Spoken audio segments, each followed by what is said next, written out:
Paulo, a pergunta é muito boa porque nela você já incluiu aí os principais itens de diversão que tivemos esses dias, né? Vera Magalhães, Anselmo Góes disseram que o presidente Bolsonaro ia ficar separado metros e metros de distância do Putin, porque ele nem vacina tomou, e o Macron e o chanceler alemão ficaram numa mesa que virou, né, meme também nas redes sociais, de tão grande que o Putin os colocou. O próprio Anselmo Góes foi treinado já pela KGB no passado, ele deve estar com contatos enferrujados lá dentro, porque o Bolsonaro ficou ali a menos de 1 metro de distância do Putin, né? Aí os antagonistas, né, foram reclamar que o Bolsonaro era o único sem sapato social ali, porque estava com a botinazinha dela, o coturno, né? Eu até brinquei nas redes sociais que eu tinha um jantar naquela noite, queria saber do Diogo Mainardi, do Mário Sabino ou do Cláudio Dantas que tipo de sapato eu deveria utilizar, né? Que seria mais adequado ali. Viraram personal stylists. E daí e por aí vai, né? Quer dizer assim, Paulo, a gente ri para não chorar.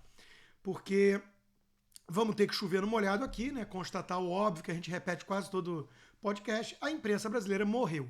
Morreu. Virou um consórcio, como diz o Fiuza. Uma palhaçada, né? Criaram uma dimensão a essa viagem que não existia, ou não deveria ter existido. Estava marcada há muito tempo, protocolar. O Brasil precisa estreitar os laços com a Rússia. São dois países muito grandes, do BRICS, que tem pouco comércio. O Brasil compra muito fertilizante, o agronegócio brasileiro é a nossa locomotiva do crescimento e por aí vai, né? E aí calha de coincidir com uma época de maior tensão ali com a Ucrânia. E pronto. E aí você já sabe que a imprensa vai puxar aquela tática de sempre: cara, eu ganho, coroa, Bolsonaro perde. Se o Bolsonaro cancela, ele é subserviente ao império estadunidense, blá blá blá. Se ele vai, ele é um trapalhão que está indo lá no meio da confusão e não sei o quê. E aí não acontece nada disso. Como pessoas que estão fazendo análise, em vez de torcida histérica, sabiam que ia ser o caso. Uma viagem normal, protocolar. Não teve guerra naquele momento ali que ele estava ali, até porque obviamente não seria o caso, né? Pelo contrário, Putin estava meio que suavizando, pelo menos do ponto de vista de retórica diplomática, e aí pronto. Aí vem a brincadeira da turma: Bolsonaro salvou o mundo da Terceira Guerra Mundial. E de maneira que eu gostaria de dizer, né, inesperada, mas não foi inesperada, essa velha imprensa toda, com as suas agências de checagem, que são tentáculos, apêndices da própria imprensa, sai em campo para rebater piada, para refutar meme, né? Para descobrir que o áudio do Putin agradecendo muito a Bolsonaro, que o ligou e disse: Vlad, pega leve, não faz isso não, e aí teve paz, era algo fake, né? Eu tive na mesma hora que sair correndo para mostrar para meu filho que foi fake aquilo, porque eu já tinha mostrado antes o Bolsonaro em cima de uma onça, o Putin em cima de um urso, para mostrar que isso era possível sim, desde que houvesse masculinidade tóxica suficiente, né? Então a gente brinca, Paulo, mas é o que a Bruna disse, e ela já tinha trazido no programa aqui essa reflexão no passado, e isso ficou na minha cabeça. Pô, eu prefiro morar em Cuba hoje, né, do que em certos ambientes, se os totalitários woke chegarem mesmo ao poder de fato, né? Porque o comuna raiz, ou o autoritário raiz, é muito transparente, como disse o Fiuza, o jogo. Você sabe que você não pode criticar muito o governo, você tem que respeitar ali que politicamente o cara é dono do pedaço, mas você toca a sua vida, né? Nesse ambiente que nós estamos vivendo aí, ocidental, não. Né? A coisa está sendo asfixiada em nome da liberdade, da ciência, de forma velada, entre aspas, com o aval de uma imprensa corrompida, pelo menos do ponto de vista ideológico, mas também acredito do ponto de vista monetário. E nós estamos vendo coisas absurdas. Então, quando a gente olha esse contexto, o Putin é o quê? O Putin é um cara autoritário, raiz, que expulsou ONG de direitos humanos, essa baboseira da esquerda lá na Rússia, que atropelou ali os chechenos para não deixar o Islã crescer no país, e por aí vai. Aí você olha o contexto e fala assim: pô, não dá para elogiar muito esse cara. Mas, e aquela história do mais, né? Aí você olha e fala assim: porra, ele não está fingindo que é um grande democrata defensor da ciência e dos direitos humanos, como outros, como o Justin Trudeau, fingem, enquanto vão lá flertar com modelos inspirados na China ou em Fidel Castro, né? Que aí é pessoal mesmo o negócio ali com ele. Né? Então, pessoal e ideológico. Então, talvez biológico e ideológico, né? Talvez.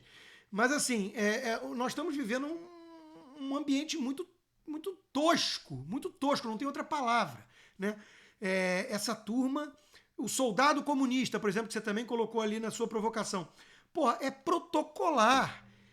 Não cobravam do Bolsonaro liturgia do cargo?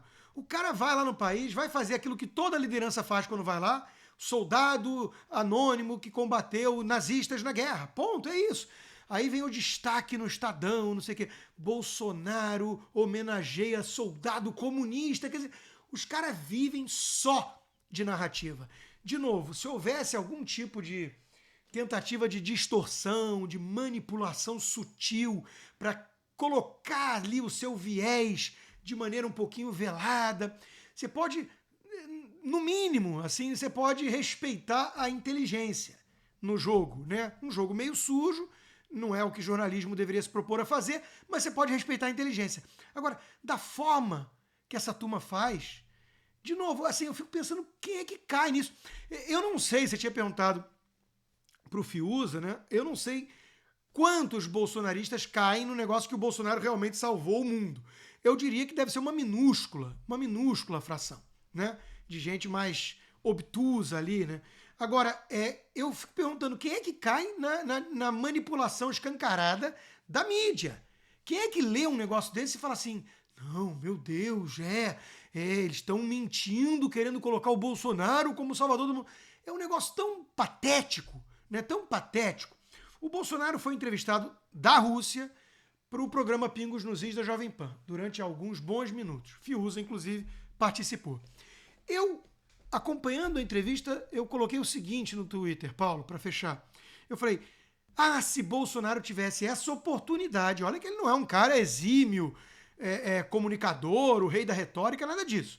Se ele tivesse essa oportunidade para rebater algumas das falácias mais ridículas que essa imprensa divulga, né, para atacá-lo.